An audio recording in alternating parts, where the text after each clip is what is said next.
Welcome to GDs. And this is The Diplomat, Season 1.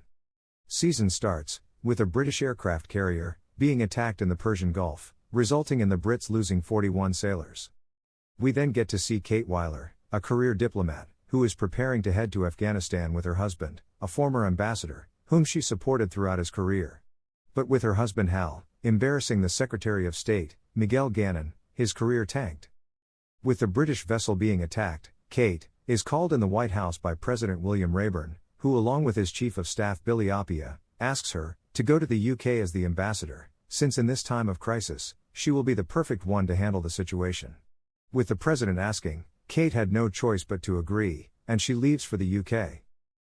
Before Kate could land, we see Billy informing Stuart Hayford, Kate's Deputy Chief of Mission in London, that Kate is her choice for the next VP, as because of a scandal, the current VP will be resigning shortly, thus she wants him to vet her, as well as groom her for the position. She also informs him that only 5 people know about this, and even Ambassador Kate is not aware of the same, though her husband knows. As Kate reaches London, she meets with Stuart, and gets her first look at her enormous estate, where she will be living. Stuart suggests that they do a photo shoot, marking her presence as the new ambassador, as it will give her a public profile. But Kate, being more focused on her work, was not interested in PR activities, and wanted to hit the ground running. She first wants to go to the embassy, in order to know more about the attack on the British vessel. Stuart suggests that her husband can also join the briefing. But Kate reminds him that Hal was a former ambassador, and in the present, he is just her partner. As Kate reaches the embassy, she meets her staff, where she also gets to meet Idra Park, the CIA station chief. Idra informs Kate that they have no new information about the attack, and are still looking to find out who is responsible for the attack. Stuart informs Kate that for her to formally become the ambassador, she has to let the Brits know formally. In addition, she also learns that her boss, the Secretary of State Gannon, has yet not called the British Foreign Secretary Austin Dennison to give his condolences, thus putting her in an awkward position, as if she reaches out to him, it will be undermining Gannon. Nevertheless, Kate goes to formally let the Brits know that she is appointed as the new ambassador to their country. Foreign Secretary Dennison bumps into Kate and asks her to accompany him. He informs her that they think that Iran is behind the attack, but are still gathering evidence. Dennison then introduces Kate with their Prime Minister, Nicole Trowbridge. As Kate gets out of the meeting, she tells Stuart that somehow, her husband managed to get her to see the Prime Minister. She also informs him that Brits are worried that the US President might publicly blame Iran for attacking them. But the Brits don't want him to do so, as they want to be the ones to tell their people. Kate, in order to get the President to slow down, informs Gannon about the events, hoping that he would get the President to back down. Gannon was able to get the President to back off for the moment, but was not happy with Kate, as she was not his choice for being sent to London, and he already disliked her husband. Meanwhile, Hal, being the wife, finds himself in an unknown territory. Hal, not having a car assigned to him, tricks a police officer into becoming his ride, and goes to the memorial of the fallen soldiers.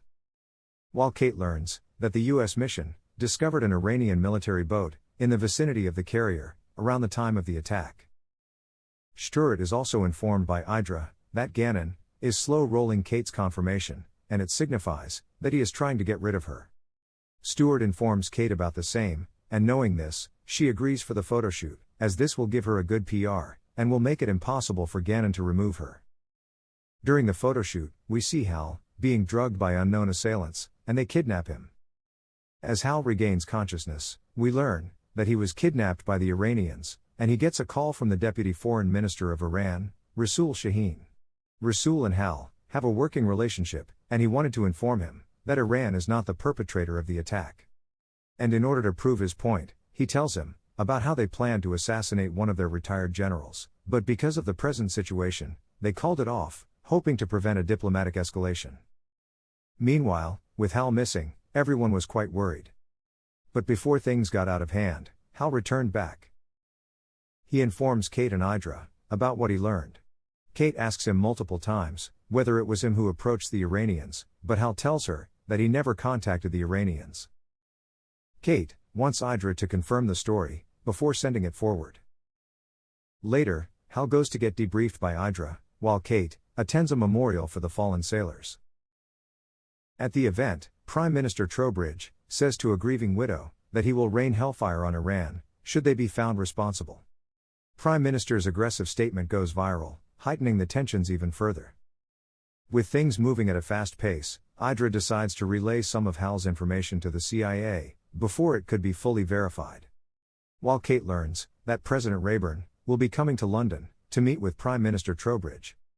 Kate, knowing that Prime Minister Trowbridge got a huge boost in his ratings after his aggressive stand, and knowing that the president also considers Iran to be responsible for the attack, knows that if they meet and give a press conference, things will escalate quite a lot. Despite them having information that Iran might not be involved. Kate tries to convince Gannon, as well as Dennison, to call off the meeting, but both were not willing to do so. She also found out that it was Hal who reached out to the Iranians first, via a mutual contact in Italy, thus making it quite difficult for them to verify his information. Hal, in order to calm a furious Kate, tells her that he did not lie to her, as he reached out to the Italians, and not the Iranians. But Kate had enough of him, and she tells Hal to leave her. It is when Hal informs her about a potential vice presidency offer, and it leaves her stunned. As the president arrives, Kate convinces him that Iran is not behind the attack, and reveals Hal to be the source of the information. She also advises him not to overcommit to Prime Minister Trowbridge. She then reaches an agreement with Dennison that for the meeting, it should be both the leaders alone, as this would minimize any escalation. After the meeting, both the leaders decided not to speak to the press, while President Rayburn agreed to send a U.S. carrier battle group to escort the British carrier to port, as the Prime Minister informed him that his ship was sinking. As the Prime Minister left, Kate learns from Dennison that Prime Minister Trowbridge lied about the condition of the carrier, and it's not sinking. Knowing this, Kate believed that the Prime Minister did so in order to bait the U.S. into a war, as going into the region, they would definitely be attacked. Kate informs the President about the same, and was able to convince him to not send any of their ships to the region. She also talks with Billy about the vice presidency, and starts to warm to the idea. But learning that Hal floated her name a few months back, she realized that he did so, despite knowing that they were planning to part ways, and now she thinks that he manipulated her, and wants her to be the VP, so that he can enjoy the power. Kate lashes out at him, and tells him that she won't be becoming the VP. And before the president could leave, Kate tries to resign as ambassador, and turn down the vice presidency offer. But Rayburn rejects her resignation, and Billy pretends to not hear her. Later, Hal tells Kate that moving forward, he will not interfere in her affairs, and will show her that he can be a supportive partner. With the US not being able to determine who attacked the Brits. They know that Iran will have more information, but since they cannot reach out to them directly, Kate, Stuart, and Idra formulate a plan to send a hidden signal to Iranian intelligence, requesting more information about the attack. The Iranians were able to get their message, and responded.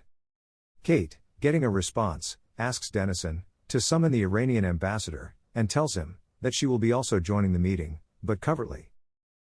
As the Iranian ambassador shows up, he informs them that he has been asked to provide them a name, and he gives them the name of Roman Lenkov, and he is the head of a Russian mercenary group, who appears to have directed and provided funding for the attack. But before the ambassador could leave, he collapses. Dennison asks Kate to leave, while he calls for assistance. Kate leaves from the back, and enters again from the front. Kate, realizing that the Iranian ambassador has passed away, advises Dennison to get the ambassador to a hospital, where he could be declared dead, as if he is declared dead in his office, tension will rise. Dennison, knowing the same to be true, gets the needful done. We then get to see an attraction between Kate and Dennison, and as Kate returns home, she gets intimate with Hal.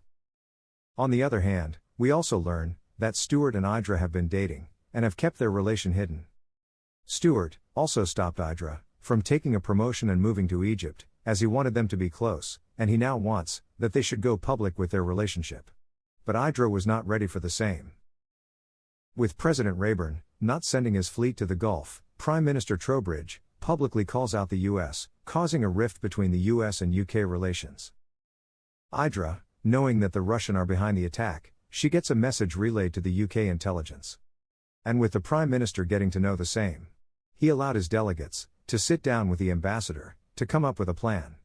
Kate, Hal, and Stuart attend a meeting at the country house Chevening, hosted by Denison, to formulate a strategy on Iran and Russia.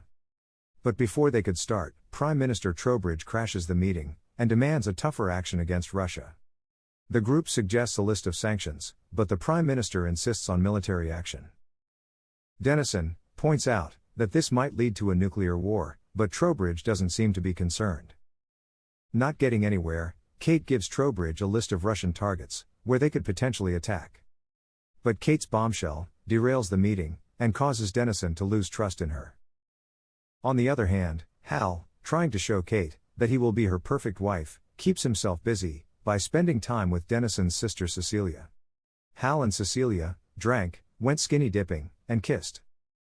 Hal later tells Kate everything, and knowing that she has not eaten, he takes her to the kitchen. As Hal takes Kate to raid the kitchen, they find that Prime Minister Trowbridge was also there. Using the opportunity, Kate convinces him to give her a chance to come up with diplomatic responses, and the Prime Minister agrees. Kate, along with Denison and their teams, spend the night crafting a comprehensive package of sanctions on Russian oligarchs. But in the morning, as they present it to the Prime Minister, he throws the idea out. Instead, he now wants to bomb Russian forces in Syria. As Kate talks with Hal, Hal tells her that Prime Minister Trowbridge could not have come up with the idea on its own, and Cecilia informs them that he must be in touch with Roylan, as she is the one who engineered Trowbridge's election campaign. Knowing this, Kate, with Cecilia's assistance, directly meets with Roylan. And instead of attacking in Syria, she convinces her to go after the Russian mercenaries in Libya, as this will have the least chance of escalation. Roylan agreed, and finally, they were able to finalize a plan, which Prime Minister Trowbridge also liked. But as Kate presented the plan to Gannon, he disregarded the same. Hal, learning the same, tells Kate that she should directly tell her plans to the president, as he believes that Gannon wants to be president, and thus is trying to make President Rayburn look bad.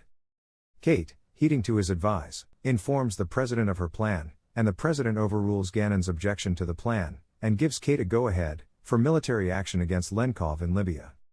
Idra, despite knowing that a Russian mercenary group was behind the attack, was not able to find the person in the Russian government who gave the order for the attack. Later, Kate is secretly called to meet with the Russian ambassador, who informs her that Lenkov acted without the directions of the Russian government, and she provides her with the information that will allow them to capture Lenkov in southern France. With the Russians giving up Lenkov, and the intelligence they gathered confirming the same, they also believe that Lenkov was not working on Russia's behalf. Kate, knowing the importance of the message, and learning that the president might fire Gannon, goes to inform him the same personally. But her attempts to speak were interrupted in a short, crowded meeting. President Rabin, learning the facts, calls of the attack in Libya, and authorizes an operation with the British to arrest Lenkov in France. As Kate returns back, Prime Minister Trowbridge expresses his frustration to Kate about the aborted Libya plan. The next morning, Denison informs Kate that Prime Minister Trowbridge now supports the plan to go after Lenkov in France, but he wants the British Special Forces to lead the mission. Thus, they will have to go to Paris to convince the French about the same. Kate, seeing Hal supporting her and taking a back seat, asks him if he would like to give a speech at Chatham House, since she will not be there. Hal agrees to do the same. While Idra's request, wanting to recruit Hal as an asset, is denied by Billy, and she asks Stuart to read her in. Stuart informs her that Kate is being considered to replace the vice president, and if she does, he will go to Washington with her. Learning the same, Idra feels betrayed, recalling that Stuart had previously persuaded her to refuse a posting in Cairo, so that they could be together, and now he is the one who is planning to leave. As a result, she ends their relationship. On the other hand, Kate goes to Paris, and Hal requests that a draft of his speech is sent to Billy. As Hal gives his speech, it gains a lot of attention, including that of Merritt Grove, a politician from UK. Kate, learning that Hal attempted to put Grove in contact with Billy, started to think that Hal was maneuvering to become the Secretary of State. She forbids Hal from contacting Grove, and instructs Stuart to take the meeting. But Hal was able to convince Stuart that he will be one making the introduction. In Paris, Kate receives approval from the French government for the arrest of Lenkov, but she learns that the operation will actually be a British-led assassination. Kate relays this information to Denison, and he didn't know about the same. Learning this, she tells Denison that the only person to benefit from Lenkov's death would be the person who hired him. Thus it implied that he was hired by Prime Minister Trowbridge.